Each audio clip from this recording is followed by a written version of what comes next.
السلام علیکم ورحمۃ اللہ وبرکاتہ۔ جی ناظرین، جیسا کہ آپ جانتے ہیں کہ کل کے سبق میں ہم نے پڑھا مخرج نمبر 9، مخرج نمبر 10، مخرج نمبر 11 یعنی لام، نون اور را کے مخارج کے بارے میں۔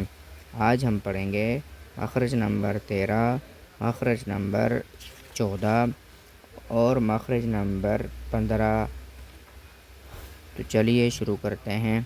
اعوذ باللہ من الشیطان الرجیم، بسم اللہ الرحمن الرحیم۔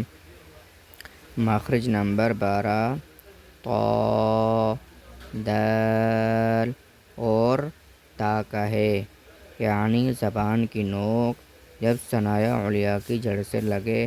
ان تینوں حرفوں کو نطعیہ کہتے ہیں۔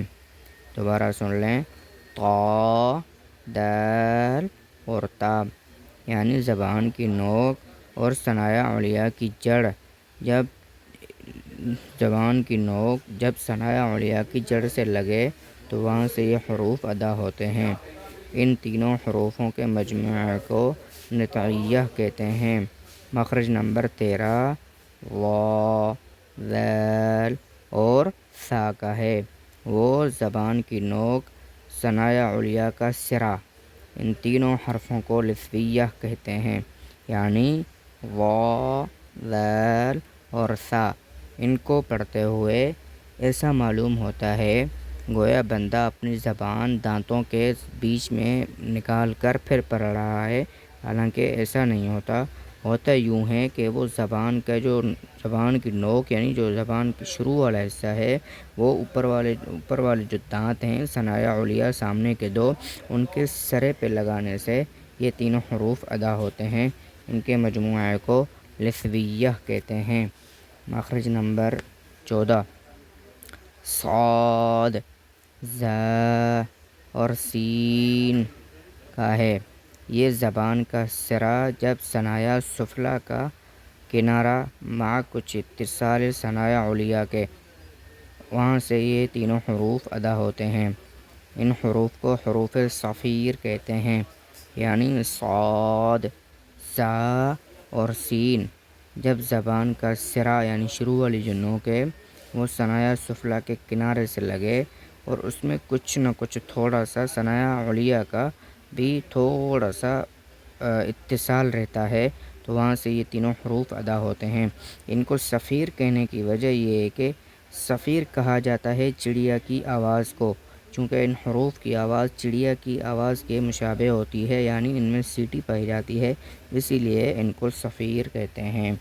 اور مخرج نمبر 15 یہ فا کا ہے، اور یہ نیچے کے ہونٹ کا شکم اور ثنایا علیا کا کنارہ، اس سے فا ادا ہوتا ہے، یعنی جو دانت ہیں اوپر والے دو وہ، اور جو نیچے والا ہونٹ ہے اس کے درمیان میں نیچے کی طرف خشکی نرمی کی طرف جب لگیں تو اس سے فا ادا ہوتا ہے۔ مخرج نمبر 16 دونوں ہونٹ ہیں، ان سے با، میم اور واو ادا ہوتے ہیں، جبکہ مدہ نہ ہو، یعنی واو متحرک اور واو لین، اور مدہ اور لین کے معنی مخرج نمبر 1 کے ذیل میں بیان کیے گئے ہیں۔ مگر ان تینوں میں اتنا فرق ہے کہ با ہونٹوں کی تری سے نکلتی ہے، اس لیے اس کو بحری کہتے ہیں، میم ہونٹوں کی خشکی سے نکلتی ہے، اس لیے اس کو بری کہتے ہیں، اور واو دونوں ہونٹوں کے ناتمام ملنے سے نکلتا ہے۔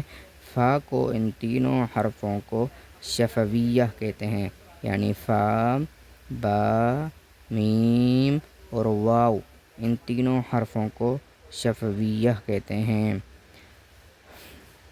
جاننا چاہیے کہ حروف کے مخارج کو معلوم کرنے کا طریقہ کیا ہے۔